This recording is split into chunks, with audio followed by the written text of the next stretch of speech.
મનાય છે કે આપણું જીવન હવા, પાણી અને ખોરાક પર આધારિત છે.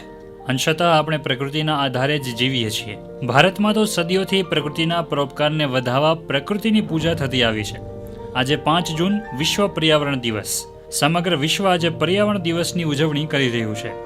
વર્ષ 1872માં યુનાઇટેડ નેશન્સ દ્વારા સ્ટોકહોમ કોન્ફરન્સમાં 5 જૂનને વિશ્વ પર્યાવરણ દિવસ તરીકે ઘોષિત કરવામાં આવ્યો. વૈશ્વિક સ્તરે પર્યાવરણ સાથે આત્મીયતા વધારવા અને તેની સુરક્ષા માટે લોકોમાં જાગૃતતા લાવવા આ દિવસ જાહેર કરવામાં આવ્યો.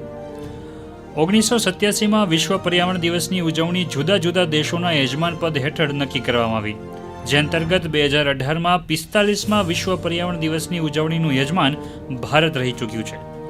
બીટ પ્લાસ્ટિક પોલ્યુશન એટલે કે પ્લાસ્ટિકના પ્રદૂષણને નાથો આ થીમ પર ઉજવણી કરવામાં આવી હતી. તો વર્ષ 2019માં ચીન, વર્ષ 2020માં કોલંબિયા અને 2021માં વિશ્વ પર્યાવરણ દિનની ઉજવણી માટે યજમાન પદ પાકિસ્તાને સ્વીકાર્યું હતું. આ વર્ષે વિશ્વ પર્યાવરણ દિવસની ઉજવણીની જવાબદારી સ્વીડને સ્વીકારી છે. આ વર્ષની થીમ ઓનલી વન અર્થ એટલે કે માત્ર એક પૃથ્વી જ છે. આજના સમયમાં સમગ્ર વિશ્વ જ્યારે ગ્લોબલ વોર્મિંગની સમસ્યા સામે લડી રહ્યું છે, ત્યારે આ સમસ્યાનું સમાધાન પ્રકૃતિમાં જ રહેલું છે. પ્રકૃતિનું જતન અને ખાસ કરીને વધુમાં વધુ વૃક્ષારોપણ કરીને આ ધરતીને હરિયાળી બનાવી આપણી પૃથ્વીનું રક્ષણ કરવું એ આપણી ફરજ છે. આવો આજે વિશ્વ પર્યાવરણના દિવસે ઓછામાં ઓછું એક વૃક્ષનું વાવેતર કરી માનવ જીવનનો આધાર પ્રકૃતિના સંરક્ષણ માટે આપણું યોગદાન આપીએ. 3 દેશોની વિદેશ યાત્રાના અંતિમ પડાવ પર ઉપરાષ્ટ્રપતિ વેંકૈયા નાયડુ આજે કતર પહોંચ્યા હતા. દોહા હવાઈ મથક પર વિદેશ રાજ્યમંત્રી તથા અન્ય રાજકીય મહાનુભાવોએ સ્વાગત કર્યું હતું. કતરની સાથે ભારતના રાજનૈતિક સંબંધોની સ્થાપનાની 50મી વર્ષગાંઠ છે, ત્યારે ઉપરાષ્ટ્રપતિએ નાયબ અમીર શેખ અબ્દુલ્લા બિન અહમદ અલસાની સાથે પ્રતિનિધિ મંડળ સાથે વાતચીત અને વેપાર, રોકાણ, આર્થિક અને સુરક્ષા સહયોગ સહિતના દ્વિપક્ષીય સહયોગની સમીક્ષા પણ કરી હતી. આજે વિશ્વ પર્યાવરણ દિવસને અનુલક્ષીને કાર્યક્રમને સંબોધતા માનનીય પ્રધાનમંત્રી શ્રી નરેન્દ્ર મોદીએ સમગ્ર દેશવાસીઓને વિશ્વ પર્યાવરણ દિવસની શુભકામના પાઠવી હતી. વધુમાં તેમણે જણાવ્યું હતું કે પેટ્રોલમાં 10% ઇથેનોલ બ્લેન્ડિંગના લક્ષ્યએ આજે ભારતને પાર પાડ્યું છે. आज भारत ने पेट्रोल में 10% इथेनॉल ब्लेंडिंग के लक्ष्य को प्राप्त कर लिया है.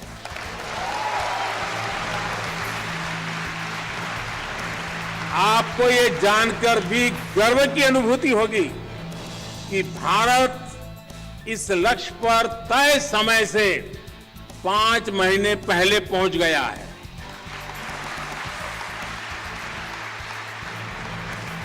ये उपलब्धि कितनी बड़ी है, इसका अंदाजा आप इसी से लगा सकते हैं कि साल 2014 में भारत में सिर्फ 1.5% इथेनॉल की पेट्रोल में ब्लेंडिंग होती थी.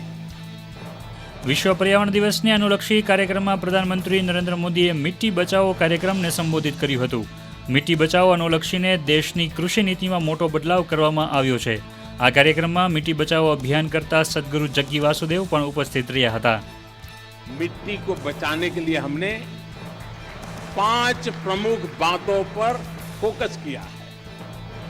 पहला, मिट्टी को केमिकल फ्री कैसे बनाएं. दूसरा, मिट्टी में जो जीव रहते हैं, जिन्हें तकनीकी भाषा में आप लोग सॉइल ऑर्गेनिक मैटर कहते हैं, उन्हें कैसे बचाएं. और तीसरा, मिट्टी की नमी को कैसे बनाए रखें, उस तक जल की उपलब्धता कैसे बढ़ाएं. चौथा, भूजल कम होने की वजह से मिट्टी को जो नुकसान हो रहा है, उसे कैसे दूर करें. और पांचवा, वनों का दायरा कम होने से मिट्टी का जो लगातार क्षरण हो रहा है, उसे कैसे रोकें. साथियों, इन सब बातों को ध्यान में रखते हुए ही देश में बीते वर्षों में जो सबसे बड़ा बदलाव हुआ है, वो है देश की कृषि नीति. રાષ્ટ્રપતિ રામનાથ કોવિંદ ઉત્તર પ્રદેશના 4 દિવસીય મુલાકાતે છે. આજે સંત કબીરના નિર્વાણ સ્થાન મગહરની મુલાકાત લીધી હતી. સાથે જ રાજ્યપાલ આનંદીબેન પટેલ અને મુખ્યમંત્રી યોગી આદિત્યનાથ પણ ઉપસ્થિત રહ્યા હતા. સંત કબીરના દર્શન કરીને તેમણે આજના વિશ્વ પર્યાવરણ દિવસ નિમિત્તે વૃક્ષારોપણ પણ કર્યું હતું. સંત કબીર નિર્વાણ સ્થાનના સૌંદર્યકરણનું કાર્ય પૂર્ણ થતાં રાષ્ટ્રપતિએ તેનું લોકાર્પણ કર્યું હતું.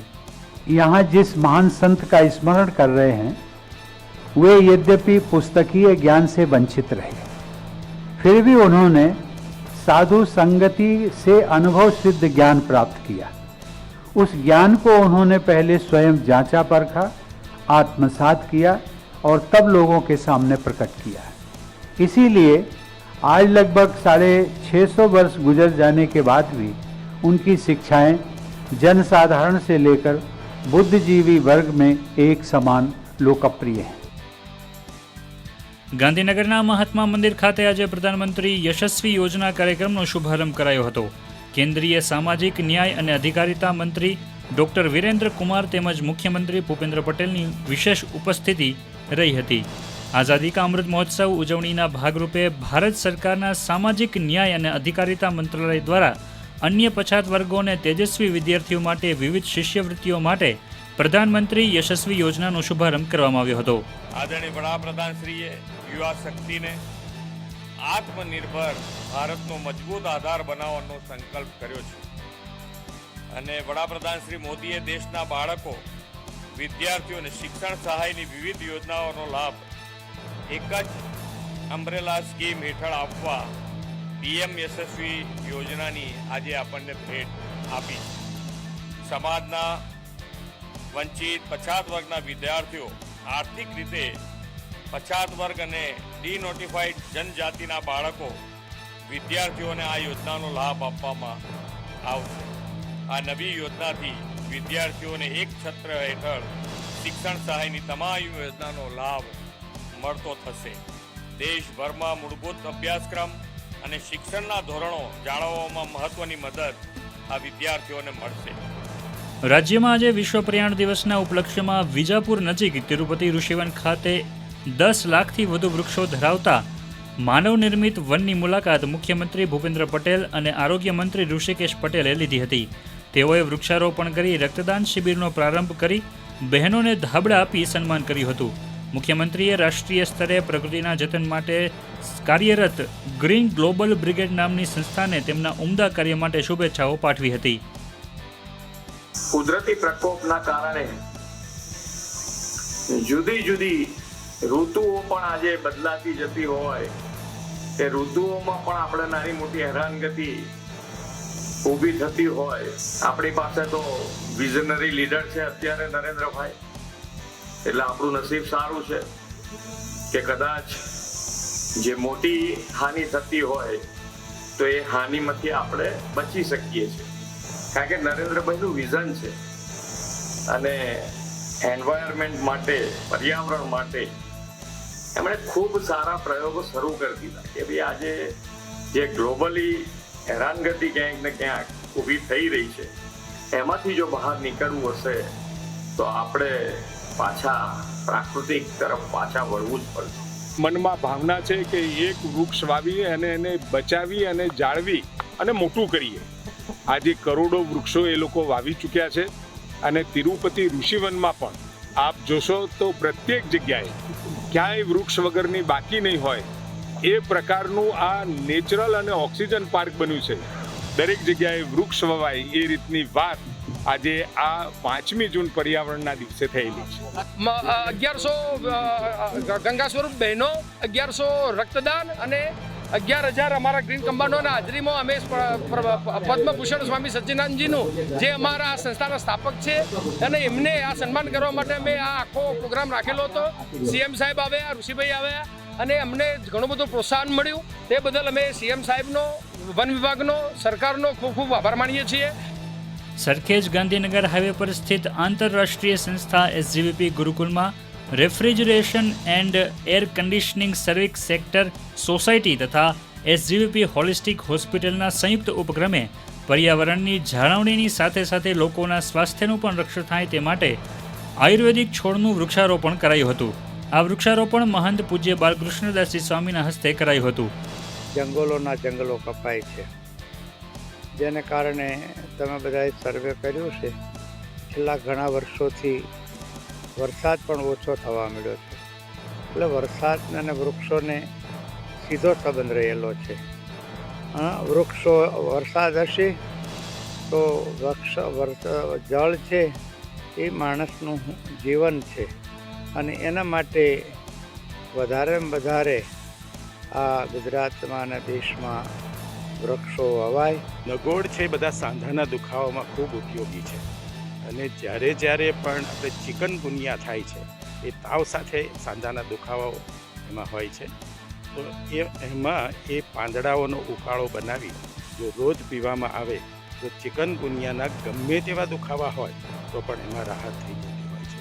આવા ઘણા બધા વૃક્ષો અહીંયા વવાયા છે. કોઈ સાદા વૃક્ષો નથી વાવતા પણ આયુર્વેદિકને લગતા જેના પાંદડા અને ફળો આપણને ઉપયોગમાં આવે એવા અશ્વગંધા છે, હરડે છે, બ્રાહ્મી છે, મધુમાસી છે, સતાવરી છે, આ બધા ટાઈપના વૃક્ષો અમે અહીંયા લાવ્યા છે અને કદાચ ભારતમાં પ્રથમ વખત એવું થયું હશે કે આયુર્વેદિકને મહત્ત્વ આપવા માટે થઈ અને આયુર્વેદિકના વૃક્ષોનું અહીંયા વૃક્ષારોપણ કરવામાં આવ્યું છે.